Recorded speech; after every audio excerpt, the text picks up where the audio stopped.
I've covered a number of different dimensions, but I just want to emphasize that when we talk about practical considerations in disease management, there are a lot of things that we have to take into consideration.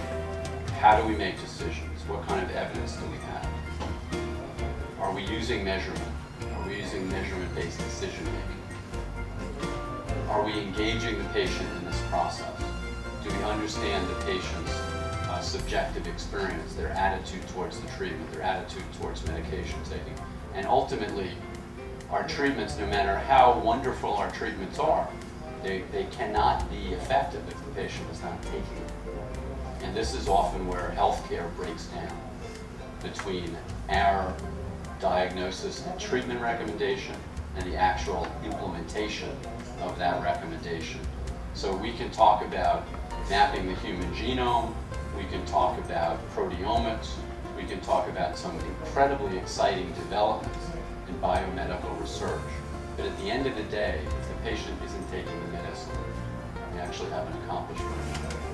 Thank you very much for your attention. The second study was conducted for occupations, 35 patients, all receiving risperidone. This was also a 6-week trial. Add-on sarcosine, eserine, or placebo. Also, clinical measurement by weekly. As a result, we found that sarcosine can be better than eserine. This is sarcosine, eserine, and placebo. Sarcosine can be better than eserine and placebo in response rate at week 2, 4, and 6. And the sarcosine is also very safe for the patients.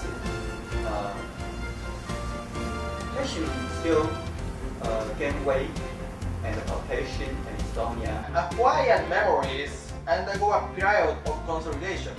They shift from labile state to a more permanent state. Memories are initially dependent on the hippocampus, but they are gradually dependent on nerve cortex. We propose that promoting omega-3 fatty acid by omega-3 fatty acid early in the transition period might facilitate the clearance of via memory from the hippocampus and consequently minimize PTSD symptoms. A short conclusion for my talk today. The first is RTMS can produce by duration or long-term plasticity in the human brain, depending on the stimulation frequency. And the second, I think TBS, theta burst stimulation, is a kind of patterned RTMS, but not the only one, because in Japan's group they also developed quite a complex pattern RTMS.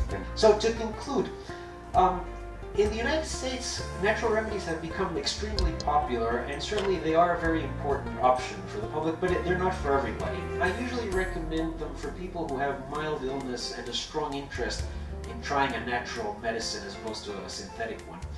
At the other end of the spectrum, there are people who've already tried the 24 or so antidepressants on the market and haven't benefited or have had side effects. So they have nothing to lose by trying one of these natural treatments or acupuncture. But remember, these patients are often the most difficult to treat and may not benefit. Finally, be careful with drug-drug interactions. As I mentioned, a very, very big issue, especially certainly in the US with so many people taking so many medications. We do have to be careful. And by and large, we need to do more rigorous studies. So it's been a pleasure to present. Thank you, Sheshe.